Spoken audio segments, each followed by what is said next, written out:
Naghiwa ako ng kalabasa. Ang laki. Tigas nga lang. Madagta siya, oh. Yun eh, natutunan ko yung igaganito daw yun. Alam nyo ba yun? Ganun ba talaga? Diba? Ayan na siya. Nakat ko na siya.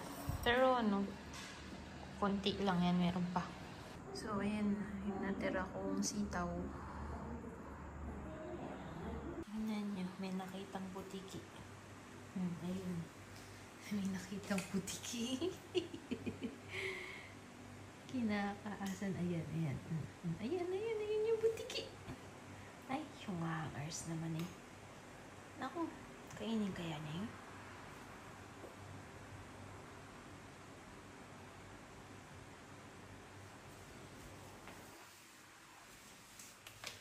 Hindi naman. Ay, hindi. Hindi niya kinain. Nilalaro lang niya. Ayan, ayan. Ang gagawin niya? Naglalaro lang. Laro lang pala. Ito.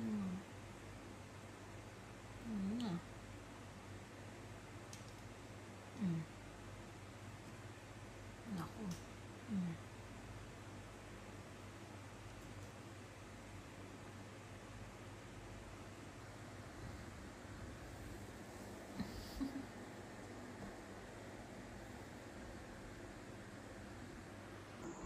Maaga ako nakauwi, 6:15 at ito ang kasama ko. Ayan. Yun. Oh. Dali. Maaga ako kasi yung driver namin yung naghahatid sa akin pa uwi. Tapos tumawag siya sa akin ng maaga. Siguro may pupuntahan siya at sabi niya, tapos ka na ba? Pwede bang? Eh sabi ko, sige, konting minutes na lang naman eh. So nagluluto ako ngayon ng rice. And si Mimo ang kasama ko. Ito ah. Actually, pagod na pagod ako ngayong araw. Pero, okay lang. Nandito naman tayo para mag-work. Di naman magliw-aliw, diba? So, work hard and party harder tayo later. So, sana magbunga tong paghihirap ko. Kasi alam niyo, hindi ako natulog maghapon kahit pagod na ako.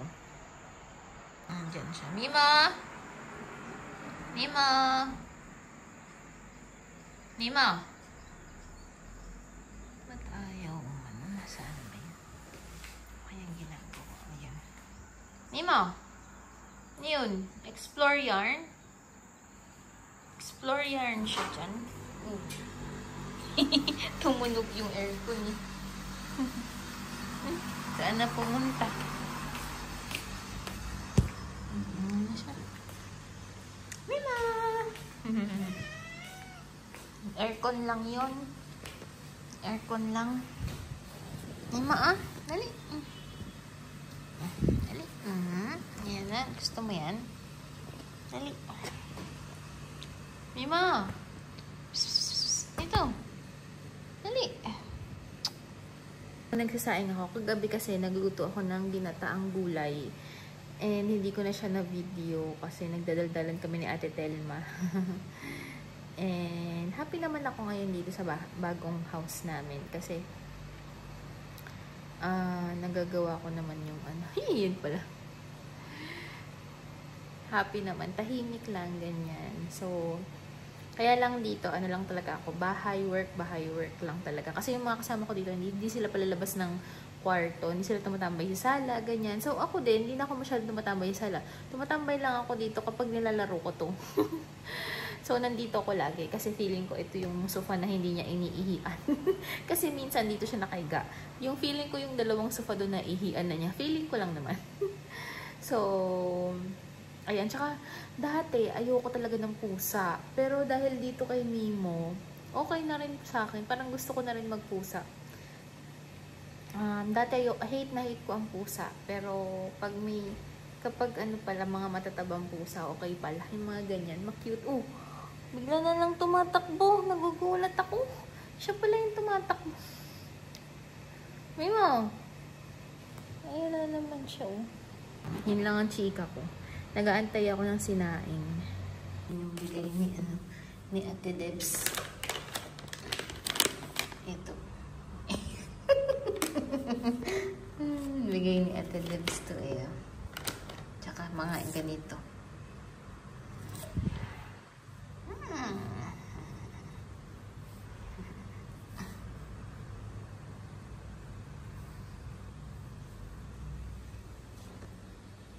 Nagsasaing and tingnan natin kung okay na. Marami akong sinaing pero ipaparte-parte pa kasi natin ito. Pwede na.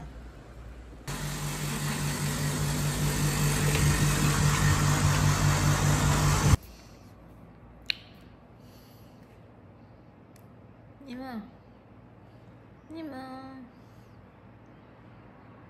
Laro-laro lang kami ganyan. Ano pa yun.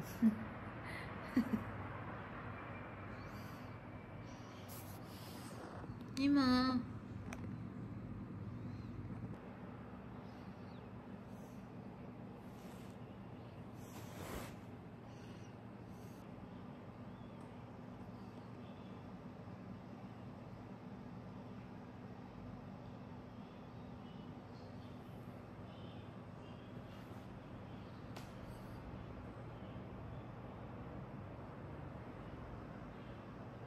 Kulto. So, nag-iisip ako ng kasi diba si Sol nasa Pinas. Nag-iisip ako ng papadala ko sa kanya pabalik papunta dito. Wala akong maisip. Kaya yung mga papadala ko puro pagkain. Usually kapag nagbabakasyon ako, hindi ko pina-prioritize yung mga pagkain. Ang pina-prioritize ko yung mga conditioner sa buko, mabibigat yun, diba? Kaya wala na, hindi na nakapagdala ng pagkain ngayon. Yun na lang ipapadala ko sa kanya. Mga pagkain like ube na pillows, ganyan, ano pa. Matcha. Ito nga tatry ko eh. Nakita ko lang. Sige. Nakakainis, di pala naka-on yung camera. Ito siya oh. Matcha latte. Gold Kili. Nabili ko lang sa Mercury. 2 piraso lang to. Nilagay ko sa bag ko. So, ngayon, try natin kung okay siya. I'm not sure. Kasi mahilig ako sa ganito. Pag nag-SB, ito yung lagi ko in-order. Matcha.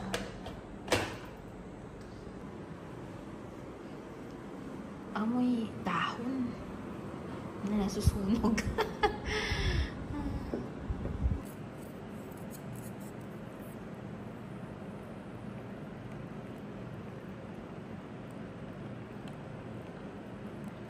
Kayang lasa nito. We will try.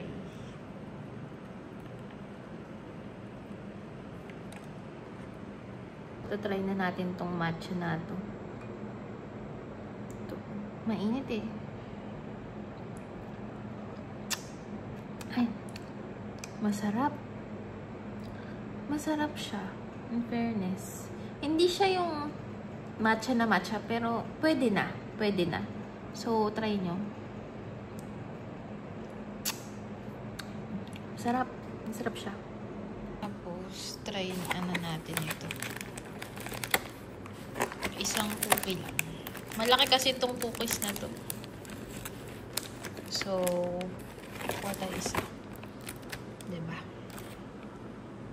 So, mamamapak tayo ng nuts habang nag-work.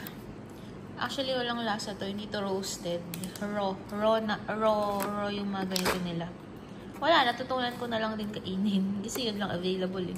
PM na guys, and Saturday ngayon. Usually, pag Saturday, lahat ng tao dito, parang hayahay lang dapat. Kasi Saturday eh. Pero ako, from 9 AM hanggang 4 PM, nagwo-work. So, ngayon, ayoko na.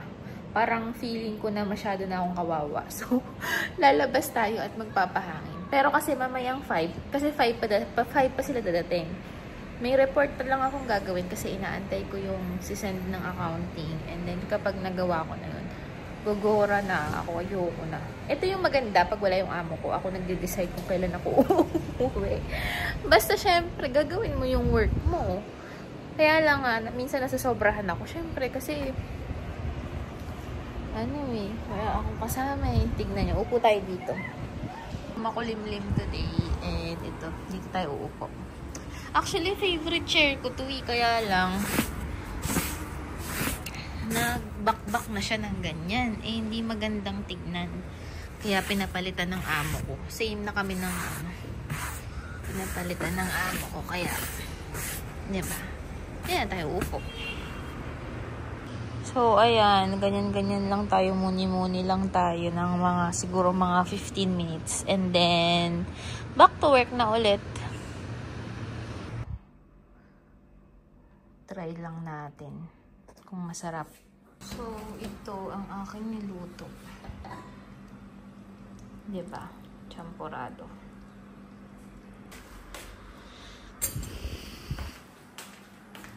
Bibigyan natin sila. Ay, naku naman ko gumagalaw yung Yung ginamit ko dito, yung Ricoa. Galing Pinas. Bumili ako ng maliit na nasa pack lang. Nadala ko dito. Diba? Na siya.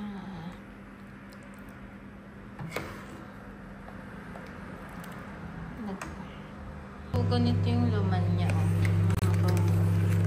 350 o 300 pesos. Ganyan siya. Cheese laman niya. Parang cheese stick, 12 pieces. Pwede na, di ba? Dalawa lang lulutuin natin kasi hindi naman tayo try lang.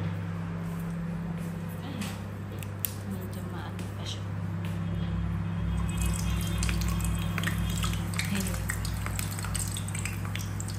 Patayin na natin ito.